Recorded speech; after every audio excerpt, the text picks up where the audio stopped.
पिछली क्लास में हमने कंप्यूटर कंपोनेंट्स और उसके सॉफ्टवेयर हार्डवेयर और स्टार्टिंग की थी ऑपरेटिंग सिस्टम की। आज हम थोड़ा सा इसके पार्ट्स के बारे में और ये क्या काम करता है उसके बारे में देख रहे हैं। तो सबसे पहले बात करते हैं कि ऑपरेटिंग सिस्टम होता क्या है। ऑपरेटिंग सिस्टम क्या है? कंप्यूटर हार्डवेयर और कंप्यूटर सॉफ्टवेयर के बीच में क्या करता है? कम्युनिकेशन का काम करता है, उनके बीच में कोऑर्डिनेशन का काम करता है कि दोनों के बीच में काम जो भी हो रहा है प्रोसेसिंग का उसको मैनेज करता है। ठीक है, ये कंप्यूटर काम, ये ऑपरेटिंग सिस्टम काम करता है। इसके साथ हम कह सकते हैं एक मास्टर प्रोग्राम है, ये एक मास्टर प्रोग्राम है जो कंप्यूटर के सारा नियंत्रण, प्रोसेसिंग नियंत्रण का काम करता है। एक चीज जो काम हो रहा है उसको मैनेज करता है। मतलब पूरे सिस्टम में क्या चल रहा है क्या नहीं चल रहा है, उसकी प्रोसेसिंग कैसी चल रही है, उसको मैनेजमेंट का काम कौन करता है? कंप्यूटर ऑपरेटिंग सिस्टम करता है। और अब बात करते हैं कि ये काम किस किस सेक्टर में करता है। तो चार सेक्टर में काम करता है, बेसिकली चार सेक्टर में काम करता है। तो सबसे पहले आता है प्रोसेसिंग। सबसे बात पहले करते हैं प्रोसेसिंग की बात करते हैं कि कंप्यूटर सिस्टम ऑपरेटिंग सिस्टम है वो प्रोसेस कैसे करता है। तो जो भी फाइल्स या इनपुट हम डालते हैं उनके बीच में एक ऑर्डर डिवाइस काम करती है, तो उसका काम कौन सा होता है? प्रोसेसिंग का काम। दूसरा आता है मेमोरी मैनेजमेंट का काम।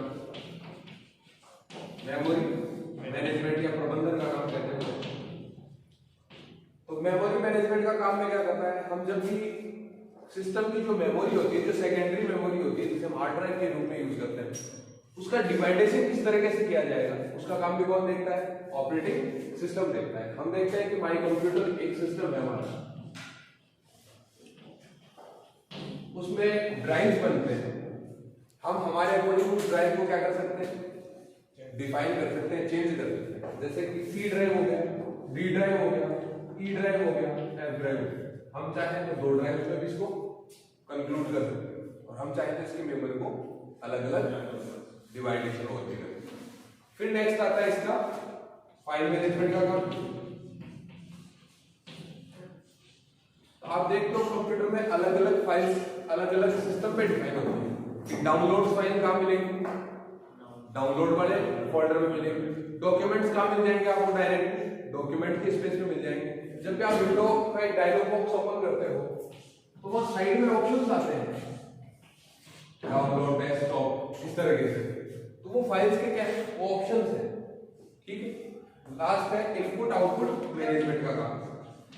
लास्ट है इनपुट आउटपुट मैनेजमेंट का काम कि जो भी डिवाइसेस हो रही है उनको इनपुट और आउटपुट मैनेज कैसे किया जाएगा।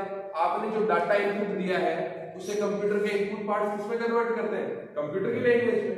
और आउटपुट जो कंप्यूटर की लैंग्वेज है उसको हमारी लैंग्वेज में कन्वर्ट करके देता है। तो ये सारा काम कौन करता है? ऑपरेटिंग सिस्टम के थ्रू ही मैनेज होता है। तो हमें बात वगैरह एक ही समझ में आएगी कि कंप्यूटर एक मास्टर प्रोग्रामर है जो क्या काम करता है? जितनी भी प्रोसेसिंग होती है उसको नियंत्रण करता है, निर्देशों को ध्यान में रखता है और सिस्टम को मैनेज करने का।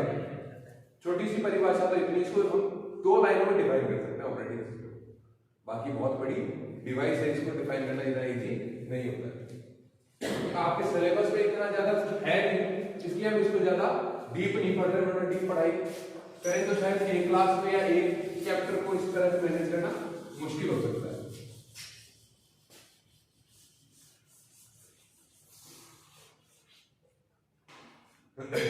इसके बाद में बात आती है इसके टाइप्स की।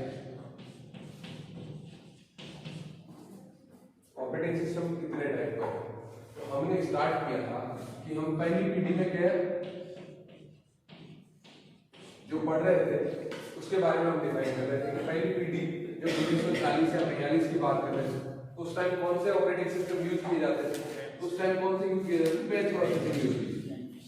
मतलब एक जैसी कार्य विधि को एक साथ काम में लिया जाता है और क्या कहलाता है? Batch processing. जैसे आप सभी को एक ही काम करना है, जोड़ बाकी गुणा भाग जो भी करना है, तो वो सारे एक बैच में हो सकते हैं। हमें हमारी क्लास लेनी है, अब उसके लिए चाहे 20 बच्चे बैठे चाहे 100 बच्चे एक साथ बैठे, अलग अलग जगह के आके एक ही तरह से पढ़ा सकते हैं ना उनको, क्योंकि सब्जेक्ट सबका एक ही। बैच प्रोसेसिंग क्या करता है? एक जैसे कार्यों को एक साथ कर देता है और वो सबसे पहले पीढ़ी में यूज किया गया। ये बैच प्रोसेसिंग का सिस्टम था, ठीक है। फिर हमने बात की मल्टी टास्किंग। आपके सामने दो चीजें हैं, एक तो आएगा मल्टी टास्किंग और एक आएगा मल्टी यूजर। एक तो आएगा मल्टी टास्किंग और एक आएगा मल्टी। तो जहां मल्टी टास्किंग की बात आएगी वहां आएगा स्विच का ऑप्शन।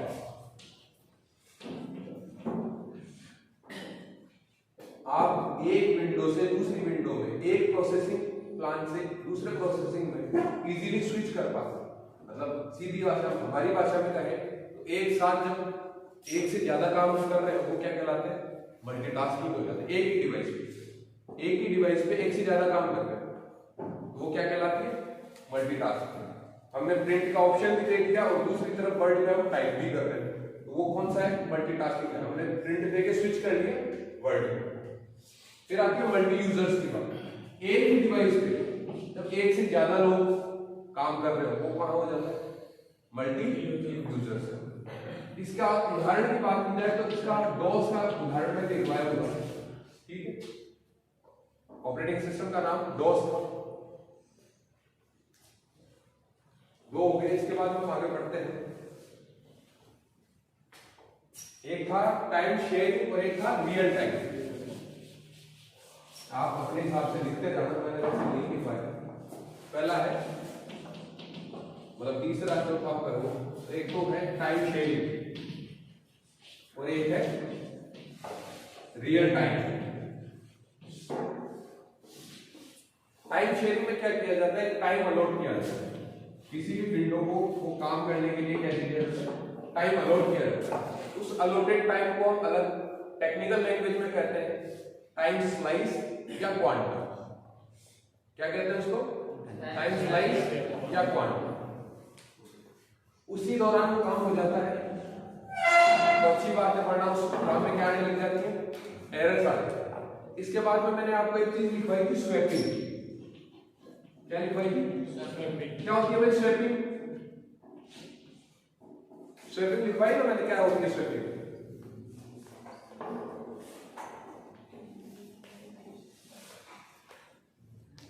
क्या होती है स्वैपिंग?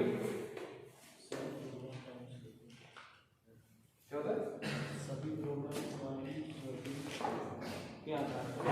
उनको क्या किया जाता है, मेमोरीज क्या दी जाती है, मेमोरी का भाग दिया जाता है। ये लिखवाया था, पढ़ो देखे क्या लिखवाया था, क्या लिखवाया था?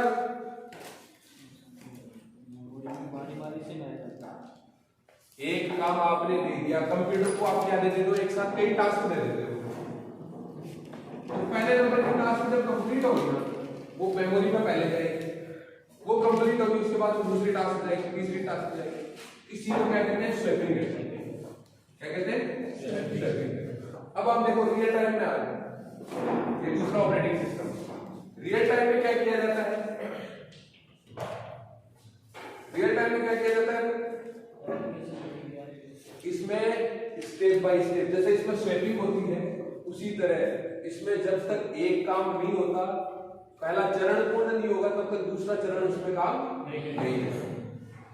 और इसका उदाहरण मैंने लिखवाया था एयरक्राफ्ट में ऑटो पायलट मैकेनिज्म, कि जब तक आप पहली स्टेप कंप्लीट नहीं करोगे, जब तक आप 10th पास नहीं करोगे तो एग्जाम नहीं करोगे,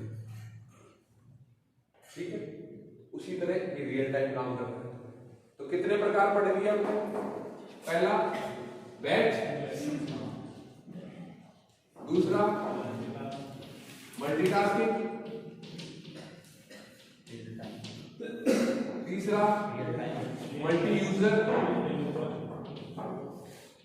जिसमें एक से ज्यादा यूजर काम कर रहे हो, चौथा सिंगल यूजर जो एक ही काम कर रहा हूं। इसका उदाहरण लिखवाया था मैंने, MS DOS, ठीक है। पांचवा रियल टाइम, छठा टाइम शेयरिंग, ठीक है।